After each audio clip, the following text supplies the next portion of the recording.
नमस्कार दोस्तों, विश्वास मानिए जिस वक्त मैं ये वीडियो बना रहा हूं मेरे ईश्वर मुझे देख रहे हैं और इसका ज्ञान मुझे है कि अगर मैं आपको कोई भी गलत जानकारी दूंगा तो उसका परिणाम मेरे लिए अच्छा नहीं होगा, मेरे ही कर्म बुरे होंगे। इसलिए मैं आपको कभी भी किसी भी प्रकार का मिथ्या या एक शब्द भी झूठ नहीं बोलूंगा इस वीडियो में जिसके कारण आपका अहित हो या आपका समय खराब हो। विश्वास मानिए एक ऐसा महा उपाय बताने वाला हूं मैं जो आपने पहले कभी नहीं सुना होगा और अगर सुना भी होगा तो इस उपाय को किया नहीं होगा। इसलिए ही आप ये वीडियो देख रहे हैं। अगर इस पूरे वीडियो को आप देख लेते हैं और उसके बाद अगर आप ये उपाय को कर लेते हैं आपका एक नया भाग्य लिख जाएगा, क्योंकि इस महा उपाय का यही फल है कि अगर आपने अपनी कुंडली को उठा के किनारे रख दिया, इस महा उपाय को करने के बाद आप अपनी कुंडली में देखेंगे आपका एक नया भाग्य लिख चुका होगा। अगर अल्प आयु है, आप या आपके परिवार का कोई सदस्य, किसी की शादी का योग नहीं है उसके कुंडली में, अगर उसके बच्चों का योग नहीं है उसकी कुंडली में, उसके बच्चे भी होंगे, उसकी शादी भी होगी, उसकी दीर्घायु भी होगी, आप गरीब हैं, रातों रात आप अमीर हो सकते हो, आपका जीवन बदल के रख देगा ये महा उपाय। तो विश्वास मानिए, मैं वो उपाय नहीं बता रहा हूं कि आप काला पर्स रख लीजिए, काली भैंस को पीला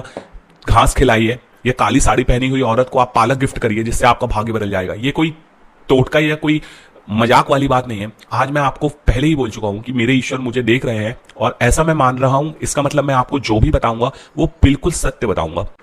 तो वीडियो की हम लेंथ नहीं बढ़ाते हैं, जल्दी जल्दी उपाय पे पहुंचते हैं जिससे ज्यादा से ज्यादा लोगों तक ये उपाय पहुंचे और ज्यादा से ज्यादा लोग इससे लाभान्वित हों। देखिए, मैं जो एस्ट्रोलॉजी करता हूं वो है पाराशर एस्ट्रोलॉजी, ठीक है। मैं पाराशर ज्योतिष करता हूं और पाराशर जी के अगर आप होरा शास्त्र की बात करें या अगर मैं इस उपाय की बात करूं तो सबसे पहले इसका उल्लेख हुआ था महाभारत में, जब युधिष्ठिर जी ने भगवान कृष्ण से कहा कि मैं कितना पापी हूं कि मैंने अपने इतने सारे कजन्स को, अपने रिश्तेदारों को मार दिया, मेरा भाग्य कितना बुरा हो चुका है, मेरे कर्म कितने बुरे हो चुके हैं, ना मुझे मोक्ष की प्राप्ति होगी, ना मेरा आगे का जीवन अच्छा होगा, तो मैं क्या करूं। भगवान श्री कृष्ण उनको बता सकते थे लेकिन उनको भगवान श्री कृष्ण ने नहीं बताया। भगवान कृष्ण ने कहा कि जाओ आप अपने भीष्म पितामह जो है उनसे आके पूछो। भीष्म पितामह उस समय मृत्युशैया पे थे और मृत्युशैया पे वो लेट के सूर्य के उत्तरायण होने का वेट कर रहे थे कि उसके बाद वो अपने प्राण को त्यागेंगे। यही युधिष्ठिर जी जब भीष्म पितामह के पास पहुंचते हैं और भीष्म पितामह उनसे कहते हैं कि क्यों व्याकुल हो, क्या हो गया, तो युधिष्ठिर जी उनसे कहते हैं कि ऐसी ऐसी बात है, मैंने इतने रिश्तेदार इस युद्ध में मारे गए और किसके लिए, 5 गांव की जमीन के लिए। तो भीष्म पितामह कहते बोलते हैं क्या हो गया, तो युधिष्ठिर जी कहते हैं कि मैंने इतना बुरा किया है, मेरे कर्म इतने बुरे हैं और मानव धर्म तो यही कहता है कि अगर आपने जन्म लिया है तो आपको निर्वाण के लिए, मोक्ष के लिए आपने जन्म लिया है, अच्छे कार्य करने के लिए किया है। तो अब मैं क्या करूं, मेरे से जो हो चुका वो हो चुका और मैं बहुत ही व्याकुल हूं, मैं कैसे जीऊं, आगे का जीवन कैसे यापन करूं, मुझे समझ में नहीं आ रहा है। तो आप मुझे कुछ एक ऐसा उपाय बता दो जो मेरा नया भाग्य लिख दे, क्योंकि मैंने जो अपने कर्मों से भाग्य लिखा है वो तो बहुत ही बुरा हो चुका है। भीष्म पितामह ने उस वक्त उनसे कहा कि देखो युधिष्ठिर, सभी देवताओं, सभी भगवानों, सभी गंधर्वों, सभी कन्याओं, सभी मनुष्यों, जीव जंतुओं में सबसे बड़े हैं भगवान ब्रह्मा, विष्णु और महेश। यहीं से सृष्टि की शुरुआत हुई है और अगर तुम अपना भाग्य परिवर्तित करना चाहते हो, अपने पुराने जितने भी बुरे कर्म हो उनको हटाना चाहते हो, इस स्थिति में तुम यही कर सकते हो कि भगवान ब्रह्मा विष्णु महेश का स्मरण करो और उन्हीं की शरण में जाओ। फिर भीष्म पितामह ने युधिष्ठिर जी से कहा कि भगवान विष्णु का एक ऐसा उपाय बता रहा हूं मैं जिसको तुमने कर लिया तुम्हारा भाग्य परिवर्तित हो जाएगा। ये उपाय पहली बार महाभारत में भगवान श्री कृष्ण ने जब भीष्म पितामह के बाद युधिष्ठिर को भेजा तब पता चला युधिष्ठिर जी को। उसके बाद शास्त्रों में इस उपाय का बहुत जगह उल्लेख है, आपने भी बचपन से इसके बारे में सुना होगा। लेकिन एक बात मैं आपको कह देता हूं कि अगर आपका कोई ऐसा कर्म है जो अक्षम है, जिसको भगवान भी क्षमा नहीं करते, तो आप चाहे कुछ कर लीजिए, आप ये उपाय कर ही नहीं पाएंगे। लेकिन अगर आपने इस उपाय को कर लिया तो आप विश्वास मानिए कि आपके जो भी ऋण था, आपके पीछे जो भी बुरा हुआ है या आगे आने वाला जो भी बुरा है वो तो टल ही जाएगा, साथ ही साथ आपका एक नया भाग्य लिख जाएगा। अगर आपकी आयु कम है तो आप दीर्घायु हो जाएंगे।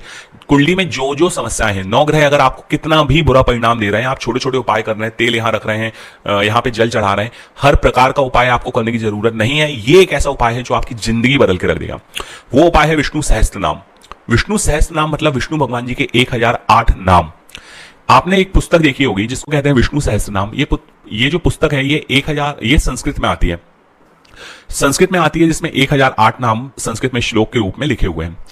किसी को अगर संस्कृत पढ़ते नहीं बनती है तो उसके लिए हिंदी में भी 1008 नाम की एक पुस्तक आती है। गर्भ गीता होती है, उसमें भी पीछे लिखे रहते हैं विष्णु सहस्त्र नाम। अब इस उपाय को हमको करना कैसे है, अगर आपसे संस्कृत में नहीं बनती आप हिंदी में कर सकते हो, हिंदी में नहीं बनता इंग्लिश में कर सकते हो, किसी भी भाषा में कर सकते हो, बस उच्चारण सही होना चाहिए। एक आखिरी बात बोलूंगा, उसके बाद सीधे आपको उपाय पे ले चलूंगा। आप इस वीडियो को सेव करके रख लीजिएगा, ज्यादा से ज्यादा लोगों तक शेयर करिएगा, जिससे आपके माध्यम से अगर कोई दूसरा भी लाभान्वित होता है, उसके मुख से अगर विष्णु सहस्त्र नाम का जाप होता है तो कहीं ना कहीं आपको भी उसका फल मिलेगा। तो आप नहीं भी कर रहे हैं तो विश्वास मानिए कि अपने परिवार में, अपने माता पिता को, अपने भाई बंधुओं को इस उपाय के बारे में जरूर बताइए। हो सकता है कि उनके जीवन में कोई ऐसी बाधा हो जिससे ये उपाय उनको मुक्ति दिला दे। बिना वक्त खराब करे हम सीधे उपाय की तरफ चलते हैं। देखिए, विष्णु सहस्त्र नाम की एक पुस्तक आती है जो संस्कृत श्लोकों के मतलब श्लोकों के रूप में संस्कृत में लिखी रहती है। उसमें विष्णु भगवान जी के 1008 नाम लिखे रहते हैं। अगर किसी से संस्कृत नहीं बनती है तो गीता प्रेस गोरखपुर की आप हिंदी वाली पुस्तक भी ले सकते हैं, उसमें हिंदी में नाम लिखे रहते हैं। और अगर किसी से हिंदी भी नहीं बनती तो वो बंगाली, पंजाबी, इंग्लिश किसी भी लैंग्वेज में अगर विष्णु भगवान जी का 1008 नाम की पुस्तक उसको मिल जाए तो वो ले सकता है, जाप कर सकता है, उपाय कर सकता है। बस चलते आपका उच्चारण बहुत ही क्लियर होना चाहिए। आप जो नाम ले रहे हैं उनका उच्चारण का बहुत ही महत्व है, आप सही उच्चारण लेंगे। आपने एक पुस्तक ली, मैं संस्कृत का पुस्तक है मेरे पास, मैं संस्कृत की बात करता हूं। आपने संस्कृत श्लोकों की पुस्तक ली, गुरुवार से ये प्रक्रिया आपकी प्रारंभ होगी और 1 सप्ताह में आपका ये जो पूरा पाठ है, जो विष्णु सहस्त्र नाम है, ये कंप्लीट होगा। आपको करना क्या है कि गुरुवार के दिन आपको सुबह ब्रह्म मुहूर्त में उठ के, या सुबह आप 7-8 बजे भी उठ सकते हैं, उतने बजे जब आप उठेंगे, उठने के बाद नहाने धोने के बाद आप अपने घर के मंदिर में जाइए, घर के पूजा स्थान पे जाइए, वहां पे पीला कपड़ा बिछाइए, पीले कपड़े पे ही आपको बैठना है। आप सबसे पहले भगवान गणेश जी की स्तुति करेंगे, भगवान गणेश जी की आराधना करेंगे, क्योंकि आप कोई भी उपाय करते हो तो उसके लिए प्रथम पूजनीय भगवान श्री गणेश की आपको आराधना करनी पड़ती है, क्योंकि वो प्रथम पूजनीय है। तो शंकर पार्वती के पुत्र भगवान श्री गणेश की जब आपने उपासना कर ली है, उसके पश्चात आप विष्णु भगवान जी की मूर्ति या उनकी जो भी फोटो है आपके घर में, आपके कहते ज्यादा भुजा वाली अगर प्रतिमा है तो वो भी चल जाएगी, और अगर विष्णु भगवान जी की नॉर्मल फोटो जो आपके घर में है अगर वो है तो भी चल जाएगी। लेकिन विष्णु भगवान जी की प्रतिमा या फोटो होना आपके लिए बहुत ही आवश्यक है, उसके बिना ये उपाय नहीं हो सकता। आप भगवान विष्णु की प्रतिमा या फोटो के सामने बैठेंगे, वहां पे पीले आप कोशिश करिएगा कि आपके जो वस्त्र पहने हो, आपने पीले वस्त्र पहने हो, आप पीले आसन पे उसमें बैठ जाएंगे। उसके बाद भगवान विष्णु की आराधना करेंगे। आप एक शुद्ध घी का दिया जलाएंगे भगवान विष्णु के समक्ष, वहां पे उनकी फोटो के समक्ष आप एक दिया जलाएंगे जो घी का होना चाहिए। उसके बाद आप भगवान विष्णु से प्रार्थना करेंगे कि प्रभु मैं आपकी शरण में आ चुका हूं और मेरे जीवन में आज के बाद जो भी कुछ होगा वो आप ही की इच्छा से होगा। मैं अपने आप को आपके चरणों में समर्पित कर रहा हूं। यह करने के बाद आप विष्णु सहस्त्र नाम का पाठ करिए। विष्णु सहस्त्र नाम के पाठ में आपको बहुत वक्त लगेगा, क्योंकि संस्कृत में है, थोड़े 1008 नाम है तो बहुत टाइम तो लगता है। लेकिन जैसे जैसे आप 1-2 बार करेंगे ना, आपको धीरे धीरे नाम का उच्चारण लेने में आसानी होने लगेगी और आगे के जो दिन है उनमें आप उसको आसानी से कर पाएंगे, थोड़े जल्दी कर पाएंगे। आप विष्णु सहस्त्र नाम का पाठ करिए। पाठ करने के बाद एक पीला धागा लीजिए, जैसे ये जो धागा पहना हूं मैं लाल धागा, ऐसे ही पीला धागा भी आता है जिसको बहुत से लोग रक्षा सूत्र कहते हैं या अनंत कहते हैं, या अलग अलग जगह पे अलग अलग नामों से उसको बुलाया जाता है। आप ये पीला धागा लीजिएगा। पीला धागा लेने के बाद वो 7 दिन जब आप अपना पाठ कंप्लीट करेंगे, इन पीले धागे में एक आपको गठानी बांधनी है, मतलब एक गठान ऐसे बांध लेनी है। एक गठान समझते होंगे आप, तो एक उसको बांध लेना है। ऐसे करके 7 गठानियां 7 दिन में उन धागों में पड़ेंगी। आपको एक बात और याद रखना है कि 7 दिन में आपको 7 पाठ नहीं 9 पाठ करने हैं, क्योंकि 9 ग्रह होते हैं, 27 नक्षत्र होते हैं। तो जब भी आप एक पाठ करते हो तो 3 नक्षत्र का आप स्मरण करके, एक ग्रह का स्मरण करके उस गठानी को बांधेंगे विष्णु भगवान जी की शरण में जाके, विष्णु भगवान जी का ध्यान करते हुए। 7 दिन में आपको 9 पाठ करने हैं। एक दिन में आप 2 पाठ भी कर सकते हो, लेकिन डेली आपको कम से कम 1 पाठ जरूर करना है। तो आप ऐसा मत करिएगा अगर आप बहुत अभ्यास हो जाए कि एक दिन में आप अगर 3 पाठ कर लेंगे तो फिर कोई एक दिन आपका छूट आएगा। तो आप 7 दिन में 7 पाठ करिए, किसी 2 दिन में 2-2 पाठ और करिएगा, तो 7 दिन में आपके 9 पाठ हो जाएंगे। आपके जो धागे हैं उसमें 9 गठानियां बन जाएंगी। जब आपका 7वां दिन कंप्लीट होगा, आप ये पूजा पूरी तरीके से कर चुके होंगे। उसके पश्चात वो धागा जो आप बांधेंगे ना, वो धागे को आप भगवान के चरणों में ही छोड़ के आएंगे। ये नहीं कि आपने पहली गठानी बांधी और धागे को पहन के चले गए। 7 दिन तक आपको धागा नहीं पहनना है, वो भगवान के चरणों में ही छोड़ के आना है। 7 दिन बाद जब आपका धागा कंप्लीट हो गया, आपकी पूजा कंप्लीट हो गई, भगवान विष्णु की प्रतिदिन आपको पाठ करने के बाद आरती करनी है। लेकिन 7वें दिन जब आपने अपना पूरा पाठ कर लिया, भगवान विष्णु जी की आरती करेंगे आप। उसके बाद एक हवन करेंगे। आपके घर में आपके पिता हैं या आपके भाई हैं, किसी के साथ भी आप वो हवन कर सकते हैं। आप हवन करेंगे या किसी महंत या किसी जो हवन करना है। हालांकि हवन आपको बहुत ही सिंपल हवन करना है। आपको अपने मतलब जो देवता होते हैं, अग्निदेव, सूर्यदेव, 9 ग्रह होते हैं, फिर उसके बाद कहते हैं भगवान होते हैं ना, कि हम उसमें आहुति डालते हैं, तो आपको वैसा अपना हवन करना है। बहुत ही सिंपल हवन करना है। हवन करने के बाद वहां पे आपका पूरा जो पाठ है वो कंप्लीट हो गया। एक बात का आप बहुत ही अच्छे से याद रखिएगा, जो जो इसमें सावधानी बरतनी है वो मैं आपको बता देता हूं। आपको इन 7 दिन तक पूर्ण रूप से स्वच्छ रहना है, किसी भी प्रकार की अंदर कोई बुरी भावना नहीं लानी है, किसी भी प्रकार का मांस मदिरा का सेवन नहीं करना है। और एक बात और बता दूं मैं, जो इसमें सावधानी है, जो भी मनुष्य या जो भी इस पाठ को करेगा, अगर वो मांस का सेवन करता है या अगर मदिरा का सेवन करता है, तो ये पाठ उसके लिए, ये जो उपाय है वो उसके लिए है ही नहीं। जब तक आप कम से कम 21 दिन पहले अगर आपने मांस को मतलब सेवन करना, मांस भक्षण करना आपने बंद कर दिया है, या मदिरा का सेवन करना आपने 21 दिन पहले बंद कर दिया है, तो आप पाठ कर सकते हो। लेकिन पाठ करने के बाद, इस उपाय को करने के बाद, जब भी आप वो धागा पहनोगे, आप कभी भी इस चीज का ध्यान रखिएगा कि मांस या मदिरा का सेवन नहीं करेंगे। अगर आप ये करते हैं तो नया भाग्य लिखना तो छोड़िए, आपके कर्म बहुत ही बुरे हो जाएंगे। तो ये आपके लिए नहीं है। अगर आप, मुझसे बहुत बड़ी गलती होगी कि मैं शुरू में अगर ये बात को कह देता, तो जो भी अगर इसको नहीं कर सकते, वो पहली वीडियो को छोड़ के चले गए होते। लेकिन अगर आप दृढ़ निश्चय करते हैं और आप चाहते हैं कि नहीं, मैं भगवान की शरण में जाऊंगा और मैं अपने जीवन में इस उपाय को करके पूर्ण रूप से अपना जीवन परिवर्तित कर लूंगा, तो अगर आप सेवन करते भी हैं, 21 दिन आपने आज अगर छोड़ दिया, आप 21 दिन बाद इस पाठ को कर सकते हैं। उसके बाद जो भी उस सप्ताह में गुरुवार होगा, आप इस उपाय को कर सकते हैं। और इस उपाय को करने के बाद एक चीज निश्चित कर लीजिए, अपने जीवन में कभी भी मांस या मदिरा का सेवन मत करिएगा, वरना ये जो उपाय है ना, ये आपका विफल हो जाएगा। इसको सफल करने के लिए आपको सबसे पहले भाव चाहिए, पूजा चाहिए और स्वच्छता चाहिए। 7 दिन आप किसी भी प्रकार का स्वच्छता नहीं करेंगे। सुबह या शाम को 2 वक्त होते हैं पूजा के लिए। या तो आप सुबह उठ के ब्रह्म मुहूर्त में पूजा कर सकते हो, या 7-8 बजे तक जब भी आप करते हो सुबह उठ के, मतलब 12-2 बजे दोपहर में नहीं करना है, या तो मॉर्निंग टाइम में कर सकते हो। दूसरा ऑप्शन आपके पास ये है कि संध्या काल में, मतलब जो शाम का समय होता है, जब पूजा का समय होता है 6 बजे के बाद, 6 से 7 बजे 8 बजे, ये जो पीरियड होता है जब सूर्य नारायण मतलब अस्त होते हैं, उस कालखंड में आप इस पूजा को कर सकते हो, इस उपाय को कर सकते हो। लेकिन एक बात याद रखिएगा कि अगर आप सुबह कर रहे हो 7 दिन, तो 7 दिन सुबह ही करिएगा। ऐसा मत करिएगा कि आज सुबह कर ली, 2 दिन सुबह की, 1 दिन शाम को कर ली, 1 दिन दोपहर में, 1 दिन रात को, ऐसा मत करिएगा। जो भी इस समय को आप निश्चित करते हो, उस निश्चित समय में ही आप पूजा करिएगा।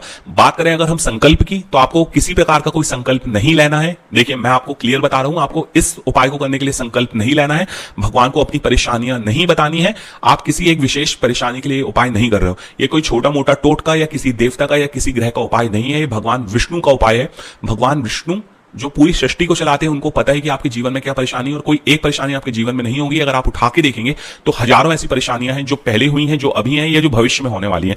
कोई भी नया भाग्य लिखने का मतलब यह है कि कोई भी परेशानी, किसी भी प्रकार की, अगर आप 190 परेशानियों से घिरे हैं, 190 परेशानियों से आपको मुक्ति मिल जाएगी और आपके जीवन में हर प्रकार का सुख मिल जाएगा।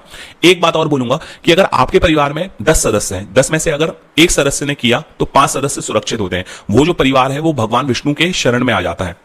अगर परिवार में 10 सदस्य हैं, तो कम से कम 2 लोग इस पाठ को करिएगा। भले आप अलग अलग समय पे कर सकते हैं, बट एक व्यक्ति करता है तो उससे जुड़े जो उसके खास 5 लोग होते हैं वो सुरक्षित होते हैं। अगर 7 लोग हैं आपके परिवार में तो 2 लोग करिएगा, 11 लोग हैं तो 3 लोग करिएगा, 14 है तो भी 3, 16, 17, 18, मतलब 5 लोगों अगर का परिवार है तो एक सदस्य करेगा तो 5 लोग सुरक्षित होंगे।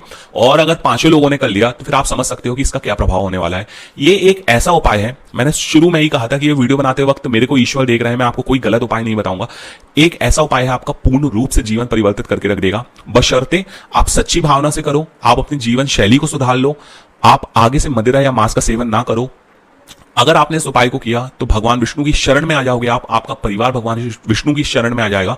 और स्वामी नारायण की एक बार आप शरण में आ गए तो चाहे इस दुनिया में कोई भी शक्ति हो, बुरी शक्ति, कोई भी बुरी शक्ति हो, वो आपका कुछ नहीं बिगाड़ सकती। अगर आपको भूत प्रेत बाधा, किसी भी प्रकार की कोई समस्या हो, धन की समस्या हो, देखिए विष्णु भगवान जी की जो पत्नी है वो माँ लक्ष्मी है। आप खुद सोचिए कि अगर आप विष्णु भगवान जी की पूजा करेंगे, इस उपाय को करेंगे, तो लक्ष्मी, मतलब आपके घर में लक्ष्मी तो बरसेगी, लक्ष्मी माता की कृपा होगी। लेकिन अगर आप अल्पायु हैं तो आपको दीर्घायु मिल जाएगी। क्यों? क्योंकि भगवान विष्णु के इष्ट भगवान शिव हैं और शिव जी के इष्ट भगवान विष्णु हैं। दुनिया में अगर सबसे ज्यादा कोई एक दूसरे को चाहता है, प्यार करता है, मानता है, एक दूसरे की भक्ति करता है, कुछ भी करता है, तो भगवान शिव, विष्णु, भगवान हनुमान, भगवान राम, क्योंकि वो ही अवतारित हुए। भगवान शिव ने जब चाहा कि विष्णु जी की भक्ति करना है, तभी उन्होंने अवतार लिया हनुमान जी के रूप में, और रामचंद्र जी के रूप में उन्होंने भगवान विष्णु की सेवा की। वहीं पे भगवान शिव हैं, उनकी वो इष्ट हैं भगवान विष्णु के, तो भगवान विष्णु भगवान शिव की का ध्यान करते हैं। तो आप एक बात मान लीजिए कि अगर आपने इस उपाय को किया तो भगवान शिव भी आपसे प्रसन्न होंगे, आप कि अल्पायु है तो दीर्घायु हो जाएगी। आपको मार्कंडे ऋषि का पता चलता होगा कि मार्कंडे ऋषि की 12 वर्ष की अल्पायु थी, उनके माता पिता को यह ज्ञान हो गया था। भगवान शिव की उन्होंने आराधना करी, महामृत्युंजय मंत्र का जाप किया। जिस वक्त काल उनके सिर पे आके खड़ा हुआ, भगवान शिव वहां पे प्रकट हुए और काल को भी वहां से जाना पड़ा और भगवान शिव ने उनको दीर्घायु का आशीर्वाद दिया। विश्वास मानिए ये एक ऐसा उपाय है कि अगर शिव जी, लक्ष्मी माता, विष्णु भगवान जी, सृष्टि के जितने भी देवी देवता सब आप पे कृपा करने लगेंगे। कहते हैं ना, जिस पर कृपा राम की हुई ता पर कृपा करें सब कोई। विष्णु भगवान जी अगर आप पे कृपा हो गई तो विश्वास मानिए आपका एक नया भाग्य लिख दिया जाएगा। तो विश्वास के साथ इसको करिए, जरूर करिए। और मेरी बस यही विनती है आप सभी से कि इस उपाय का जो वीडियो मैंने बनाया है, देखिए मैंने किसी आपको कोई टोटका या किसी प्रकार का कोई भी भ्रम या कोई भी व्यूज पाने के लिए कुछ भी ऐसी बड़ी बड़ी बातें नहीं करी। तो हो सकता है कि ये वीडियो को ज्यादातर लोग ना देखें, क्योंकि अगर मैं बताता हूं कि 15 दिन में आपका भाग्य बदल जाएगा, बस आप काले कुत्ते को पीली रोटी खिलाइए, तो आप हो सकता है ये चीज करते। या मैं आपको बोलता कि अपने बाल को तोड़ के इस दिशा में फेंक दो तो आपके पास धन बरसने लगेगा, हो सकता है आप करते। लेकिन ये एक ऐसा उपाय है ना कि आपको इतनी आसानी से तो कभी भी आपका भाग्य नहीं परिवर्तित हो सकता। ये एक ऐसा उपाय है, वो 7 दिन आप विश्वास मानिए, वो कोई आसान चीज नहीं है, आप एक बार करके देखिएगा। वो 7 दिन अगर आपने कर लिया ना, मगर बशर्ते जो जो मैंने आपको सावधानियां बताई हैं, जो जो नियम बताए हैं, उनका पालन करना बहुत ही जरूरी है, तभी आपका उपाय सफलतापूर्वक पूर्ण होगा। एक बात और याद रखिएगा कि हनुमान जी की भी आराधना करिएगा आप। हनुमान जी की आराधना आप इसलिए करिएगा क्योंकि भगवान हनुमान से आप प्रार्थना करिएगा कि प्रभु आज मैं पहले दिन जो उपाय कर रहा हूं ना, इसकी रक्षा करिएगा। आपकी कृपा से मैं इस उपाय को कर पाऊं, किसी प्रकार की कोई बाधा ना आए। क्योंकि आप विश्वास मानिए, अगर आपका उपाय नहीं होना है तो आप बीमार पड़े आएंगे, बुखार आ जाएगा, मतलब आप नहीं कर पाएंगे। लेकिन अगर ईश्वर ने चाह लिया और आपने इस उपाय को कर लिया, आपका जीवन बदल के रख देगा। भगवान की कृपा से आप इसको, मतलब मैं चाहता हूं कि भगवान की आप पे कृपा हो और आप इस उपाय को करें और ज्यादा से ज्यादा लोगों तक इस उपाय को आप पहुंचाइएगा। क्योंकि हो सकता है कि आप अपने जीवन के इस दौर पर चल रहे हो कि आपको अभी जरूरत नहीं है इस उपाय करने की। आप अपने जीवन में, वो एक दौर आता है ना कि इंसान बहुत खुश रहता है, लाइफ में सब कुछ रहता है उसके पास, तो वो भगवान की तरफ उतना ध्यान नहीं देता। लेकिन हो सकता है कोई ना कोई ऐसा हो जिसको जरूरत हो, तो कृपया करके आप इस वीडियो को उस तक पहुंचाइए। क्योंकि अगर उसने भी कुछ किया ना, उसने भी इस उपाय को किया और ईश्वर ने उस पर कृपा करी, तो माध्यम आप बनेंगे। और अगर आप माध्यम बनते हैं ना, तो भगवान आप पे बशर्ते कृपा करेगा। तो ईश्वर की, मतलब ये चीज आप जरूर करिए। ईश्वर की आप पे कृपा होगी, भगवान विष्णु की आप पे कृपा होगी। और ये बहुत ही सटीक, आजमाया हुआ और बहुत ही पुराना उपाय है। ये कोई हंसी खेल वाली बात नहीं है, ये सच्चा बहुत ही पुराना उपाय है। इसको आप जरूर करिएगा। और बस यही था उपाय, यही था वीडियो। मैं दिल से चाहता हूं कि जो भी व्यक्ति इस वीडियो को देख रहा है ना, भगवान ब्रह्मा विष्णु महेश और मेरे प्रभु हनुमान जी की उस पर कृपा हो और वो अपने जीवन में बहुत प्रगति करे। आप सभी का वीडियो देखने के लिए बहुत बहुत धन्यवाद। सदा खुश रहिए, बहुत दीर्घायु हुई है और इस वीडियो को ज्यादा से ज्यादा लोगों तक शेयर करिए। आपका बहुत बहुत धन्यवाद।